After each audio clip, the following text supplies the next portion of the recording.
जय हिंद मेरे दोस्तों, आपको अपने इस यूट्यूब चैनल में स्वागत है। जय हिंद मेरे दोस्तों, आपको अपने इस यूट्यूब चैनल में स्वागत है। आज आपके लिए फिजिक्स का शब्दकोश लेकर आए हैं। आज का सेकंड डे है। तो आज का पहला क्या है कि इंथैल्पी आप केमिस्ट्री में पढ़ते होंगे। करीब इसका जिक्र 11th और 12th के केमिस्ट्री में किया गया है, शायद, अगर आप लोग को याद हो तो अगर याद नहीं है तो यहाँ पे आप समझ सकते हैं और जान सकते हैं। तो देखिए, इंथैल्पी एक ऊष्मागतिकी फलन है और यह किसी निकाय के आंतरिक ऊर्जा का वो दाब और आयतन के गुणनफल के योग के बराबर होता है। आंतरिक ऊर्जा और वो दाब जो है और आयतन के गुणनफल, इसका गुणनफल के योग के बराबर होता है। जैसे इसका गुणनफल के योग के बराबर होता है एंथैल्पी। अगर आपको कोई भी और दिया जाएगा तो आप समझ सकते हैं इस परिभाषा। श्यानता क्या है कि द्रवों के गति के प्रतिरोध को श्यानता कहते हैं। द्रव जो है ना, उसके गति को प्रतिरोध जो करता है उसी को श्यानता कहते हैं। अगला है क्या, ट्रियोबोलॉजी। इसके अंतर्गत है कि सतहों के घर्षण और चिकनेपन आदि का अध्ययन। यानी ट्रिबोलॉजी में क्या होता है कि घर्षण और चिकनेपन के सतहों का अध्ययन किया जाता है, उसी को क्या कहते हैं, ट्रिबोलॉजी। ताप युग्म क्या है कि दो धातुओं से बना परिपथ होता है। यह क्या है कि दो धातुओं से बना परिपथ होता है और इस परिपथ की दो संधियों को भिन्न तापों पर रखा जाए तो परिपथ की धारा क्या होती है, प्रवाहित होती है। समझ गए। अब देखिए, अगला है क्या, स्वरित्र द्विभुज क्या है कि ध्वनि उत्पादक यंत्र है। देखिए, आप इसको याद रखिएगा, ये एग्जाम आ भी सकता है। क्या कि स्वरित्र भुज यानी स्वरित्र द्विभुज एक ध्वनि उत्पादक यंत्र है जिसके द्वारा विभिन्न आवृत्तियों का ध्वनि उत्पादन किया जाता है। अब देखिए, अगला है स्पेक्ट्रम में देखिए क्या कि स्पेक्ट्रम जो है वो श्वेत प्रकाश प्रिज्म से होकर गुजरता है। जैसे कोई प्रिज्म है, इससे श्वेत प्रकाश को जब गुजारेंगे तो विभिन्न रंगों में वो विकृत हो जाता है, यानी विभाजित हो जाता है। तो रंगों को, इस क्रम को स्पेक्ट्रम कहते हैं। अब देखिए, अगला क्या है, एक मिनट। अगला जो है उल्टी आइस क्या है कि अंतरिक्ष के विरल वायुमंडल में मीथेन और अमोनिया के ठंडे हुए ठोस कण पाए जाते हैं और इसमें लोहा का कण भी शामिल होता है और इनका कार्य क्षेत्र उपग्रह निर्माण करने के लिए शीतल वातावरण उत्पन्न करना है। यानी कि इसका टोटल में से ये हुआ कि मीथेन और अमोनिया गैस का ठंडा ठोस कण है।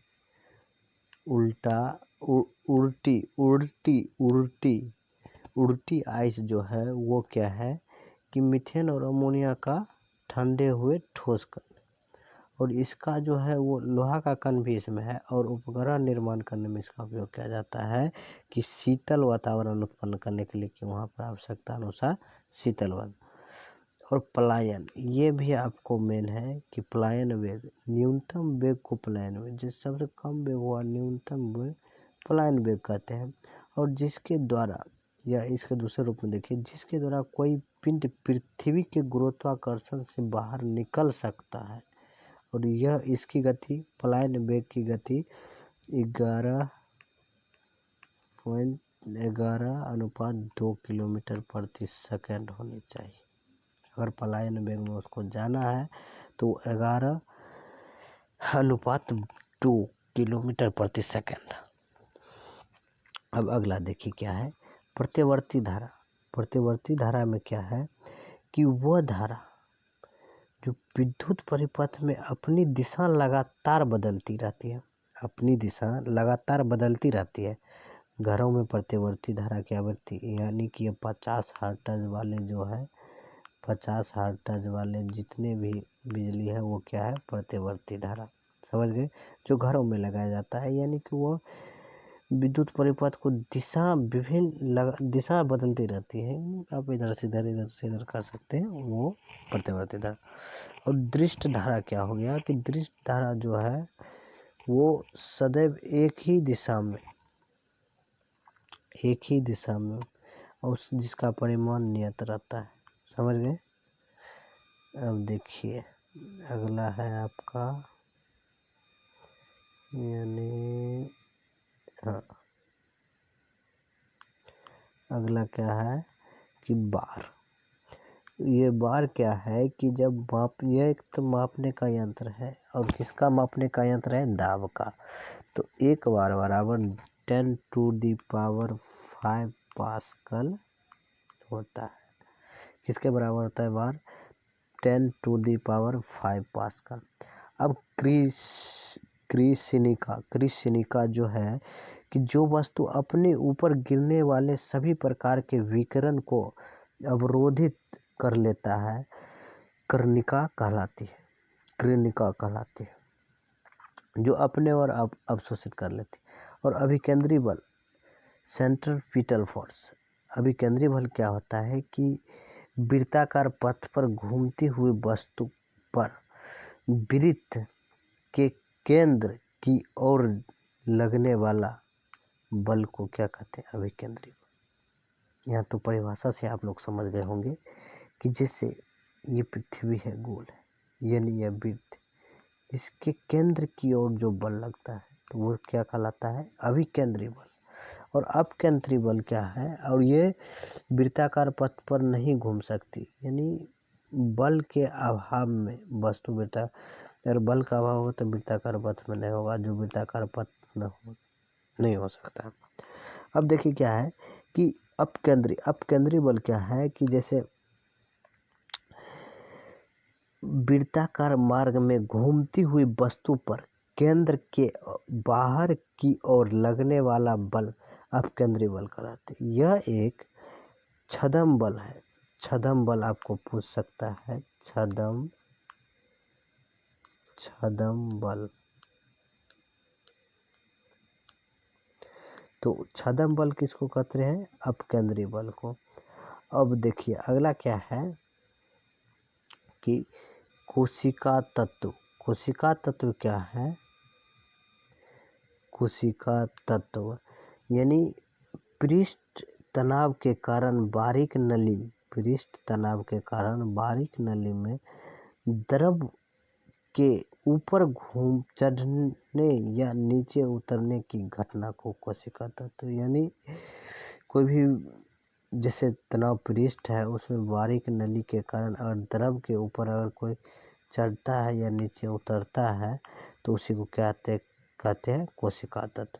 क्यूरी जो है वो रेडियो सक्रिय पदार्थ की सक्रियता की इकाई है। यह किसकी इकाई है कि रेडियो सक्रियता। और एक्टिव पदार्थ, यदि किसी रेडियो के एक्टिव पदार्थ 3.7 × 10⁻10 विघटन पर सेकंड हो तो उसकी आवृत्ति यानी प्रति सेकंड होते हैं। यानी कुल मिलाकर बात यह है कि यह एक क्या है सक्रिय पदार्थ का सक्रियता की इकाई है, यानी रेडियो की सक्रियता की इकाई है। और रेडियो सक्रियता एक्टिव पदार्थ में कितना रहता है तो 3.7 7 × 10⁻10 विघटन पर सेकेंड होता है।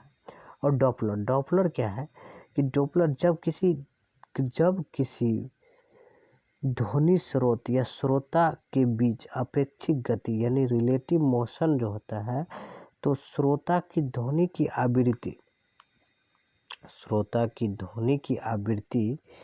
स्वाभाविक आवृत्ति में बदली हुई प्रतीत होती है। इसी को डॉपलर प्रभाव कहते हैं। यानी कि जैसे कोई ध्वनि स्रोत है और अपेक्षिक गति होती है उसमें, या श्रोता के बीच अपेक्षिक गति होती है, तो श्रोता की ध्वनि आवृत्ति स्वाभाविक आवृत्ति में बदलती है। यानी कोई बोलता है तो वो स्वाभाविक आवृत्ति में बदलता है, वही डॉपलर का प्रभाव हो गया, समझे। यानी मूल आवेश क्या है कि प्रकृति में पाए जाने वाले छोटे छोटे आवेश को मूल आवेश कहते हैं। और मूल आवेश से कम आवेश संभव नहीं है। इसका मान 1.6 × 10⁻⁻19 कूलम है। किसका है? मूल आवेश का। अब देखिए, अब अगला क्या है कि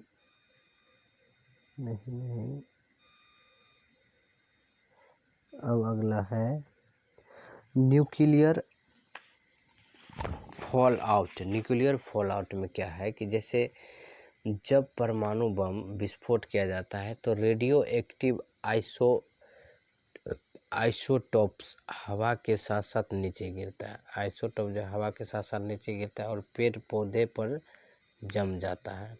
और पेड़ पौधा के उपभोग से जनजीव स्वास्थ्य को अनेक हानियाँ होती है, स्वास्थ्य और रोग भी उत्पन्न। यानी न्यूक्लियर फॉल आउट जो है वो एक परमाणु विस्फोट किया जाता है तो उसमें क्या आता है, रेडियो एक्टिव आइसोटोप हवा के साथ साथ नीचे गिरता है, तो इसमें तो जान माल की क्षति होती है और रोग भी होते हैं।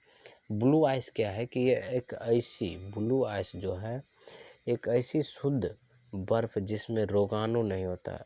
ब्लू आइस जो है वो रोगाणु नहीं होता है और जो 2000 से 3000 वर्ष पुरानी होती है। ये ब्लू आइस जो है वो 2000 से 3000 वर्ष पुराना होता है और यह रंग में नीली होती है और ग्रीनलैंड में पाई जाती है। कहाँ पाई जाती है? ग्रीनलैंड में रंग में नीली। ब्लू मतलब नीला।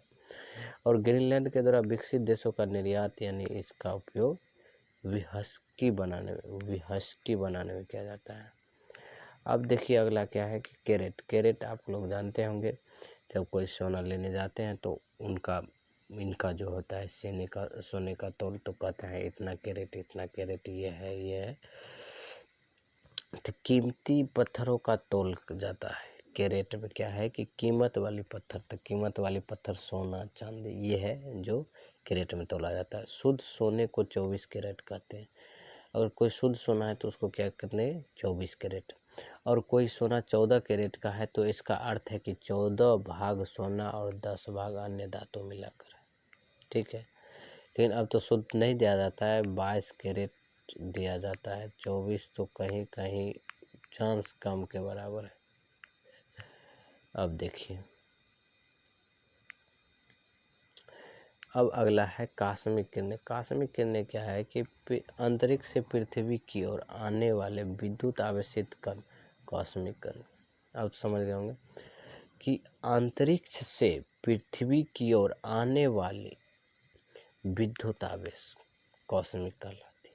और इसमें अधिकतर प्रोटॉन होते हैं और कुछ नाभिक भी होते हैं जो जनजीव के घातक माना जाता है और इनके द्वारा विकिरित होता है। अब देखिए अगला है आपका नाभिक निक्षेप। यानी नाभिक निक्षेप में क्या होता है कि शस्त्रों के उपयोग या नाभिकीय रिएक्टर दुर्घटनाओं द्वारा रेडियो सक्रिय पदार्थ के पृथ्वी पर जमा होना नाभिकीय निक्षेप की संज्ञा दी जाती है, यानी नाभिकीय निक्षेप कहते हैं। अब जो है वो है फाइबर फाइबर ऑप्टिक्स क्या है कि यह प्रकाश के तरंगों के संचरण की तकनीक है, यानी प्रकाश का तरंग जो है वो संचरण होती है, वही तकनीक है, जिनमें अत्यंत पतले तारों का इस्तेमाल किया जाता है। ग्लास, पारदर्शी, नायलॉन इत्यादि का बनाया जाता है, इससे बनता है। और होलोग्राफी देखिए क्या है कि यह वस्तु बिना कैमरे के त्रिआयामी प्रतिबिंब प्राप्त करने की विधि को होलोग्राफी कहते हैं, यानी बिना कैमरा के त्रिआयामी प्रतिबिंब बनाता है उसको होलोग्राफी, यानी त्रिआयाम मतलब 3 कलर्स में दिखेगा, यानी उसका 3 डिग्री में। और उसके बाद क्या है कि होलोग्राफी अर्ध पारदर्शी दर्पण का उपयोग करते हुए लेसर किरण के 2 भागों में बांटता है। इनमें एक किरण सीधा फोटो, यानी एक किरण जो है वो फोटो फिल्मों पर और दूसरी वस्तु से परावर्तित होकर फिल्म पर पड़ती है, और ये दोनों आपस में मिलकर फिल्मों का व्यतिकरण के रूप में 3D जो फिल्म बनता है वो ऐसे ही होलोग्राम को एक 3D कहते हैं। 3D का हिंदी नाम है होलोग्राम। देखिए यह दोनों किरणों के आपस में मिलकर फिल्म का व्यतिरिक्त के प्रारूप देते हैं और होलोग्राम जो है वो किरण के 2 भाग बांटते हैं। इनमें एक वास्तविक और द्विआयामी प्रतिबिंब और दूसरा जो है आभासी और त्रिआयामी प्रतिबिंब। समझ गए होंगे। देखिए अगला क्या है, हाइड्रोजन बम क्या होता है कि हाइड्रोजन बम एक विस्फोटक पदार्थ है। यहाँ देखिए हाइड्रोजन बम जो है वो एक विस्फोटक पदार्थ है। इसमें थर्मोन्यूक्लियर बम भी कहा जाता है, इसे थर्मोन्यूक्लियर बम भी कहा जाता है। अगर आपको कोई पूछे तो थर्मोन्यूक्लियर बम किसे कहा जाता है तो क्या कहिएगा, हाइड्रोजन बम। हाइड्रोजन बम नाभिकीय संलयन यानी नाभिकीय संलयन के सिद्धांत पर कार्य करता है। नाभिकीय संलयन के सिद्धांत पर काम करता है। अगला है लेसर। लेसर क्या है कि एक ऐसी तकनीक है जो संगत प्रकाश के तरंगों का निर्माण और समान तरंगे प्रकाश की तरंगे जो समान निर्देशन और चरण में परिभ्रमण होते। और द्रव क्रिस्टल जो है यह एक भार की एक ऐसी अवस्था है जो पूर्णतः द्रव और न पूर्णतः ठोस होता है। समझ गए होंगे, ना ही पूर्णतः द्रव और ना ही पूर्णतः ठोस होता है। तो इसके ठोस और द्रव दोनों के गुण पाए जाते हैं, तो वो कौन है, द्रव क्रिस्टल। और द्रव क्रिस्टल के बारे में आप क्लास 12th में भी पढ़े होंगे, समझ गए। और उसके बाद हम आपको बताएं कि द्रव क्रिस्टलों के अणु की अवस्था जो होता है विद्युत और चुंबकीय शक्ति से परिवर्तित होती है, और इसके अतिरिक्त अनेक रंग में परिवर्तित होता है, और सामान्यतः अंकीय घड़ी में उपयोग किया जाता है, पैनल मीटर में, थर्मामीटर में और औद्योगिक उत्पादकों में इसका उपयोग किया जाता है। नैनो तकनीक क्या है कि यह एक तकनीक द्वारा इसे मीटर के 1 बिलियन भाग की छोटी युक्ति का निर्माण और संवर्धक एवं प्रचालन किया जाता है। और नैनोमीटर विलियनवा भाग है। नैनोमीटर जो है वो विलियनवा भाग है। विलियन में इसका विलियनवा भाग, मीटर का नैनोमीटर जो है वो विलियन, यानी नैनोमीटर जो है, नैनो तकनीक वो नैनोमीटर जो कहते हैं तो वो मीटर का मिलियनवा भाग। अगला देखिए प्रकाश वोल्टेज जो है वो प्रकाश वोल्टेज सेल का विकिरण को विद्युत में परिवर्तित करते हैं। किसमें, विद्युत में परिवर्तित करते हैं। और प्रकाश वलय को सेल का उपयोग और ऊर्जा द्वारा विद्युत ग्रहण करने के हेतु अंतरिक्ष यानों आदि में किया जाता है। अंतरिक्ष यानों में इसका उपयोग किया जाता है। प्रकाश वोल्टीय और प्लास्टिक रकम जो है व्यापार लेन देन में क्रेडिट कार्ड इत्यादि जो प्लास्टिक मनी कहा जाता है वो प्लास्टिक रकम हुआ। एटीएम कार्ड क्या होगा? प्लास्टिक रकम। प्लास्टिक यानी व्यापार इनका नगद राशि के रूप में होता है। पोलराइड कैमरा क्या हो गया कि ऐसा तकनीक जो तात्कालिक फोटो प्राप्त किए जाते हैं, इसे फोटो फिल्म कैमरे के अंदर संधारित और कैमरे को पोलराइड फिल्म का उपयोग किया जाता है। कैमरे में पोलराइड फिल्म का उपयोग किया जाता है जिसमें दोहरी पिक्चर रोल पॉजिटिव एवं निगेटिव रसायनों के भिन्न भिन्न परतों होती है और रासायनिक अभिक्रिया के श्रृंखला द्वारा पहले निगेटिव और उसके उपरांत पॉजिटिव तस्वीर दिखाया जाता है। यानी ये कुल मिलाकर बात ये है कि मेरे दोस्तों कि पोलराइड कैमरा है जो वो फिल्मों में जो डबल रोल किया जाता है उसमें इसका उपयोग किया जाता है। अब क्वार्क क्या होता है कि यह एक तत्वीय कण होता है। क्वार्क जो है यह एक तत्वीय कण है और अन्य भारी उपकरणों जैसे न्यूट्रॉन, फोटॉन आदि का निर्माण करता है। उसका 36 भागों में बांटा गया है। 18 क्वार्क और 18 रोधी क्वार्क होता है। थैंक यू मेरे दोस्तों, आपको तो पूरा समझ में आ गया होगा। आप अगले वीडियो के लिए तैयार रहें। Thank you. जय हिंद मेरे दोस्तों।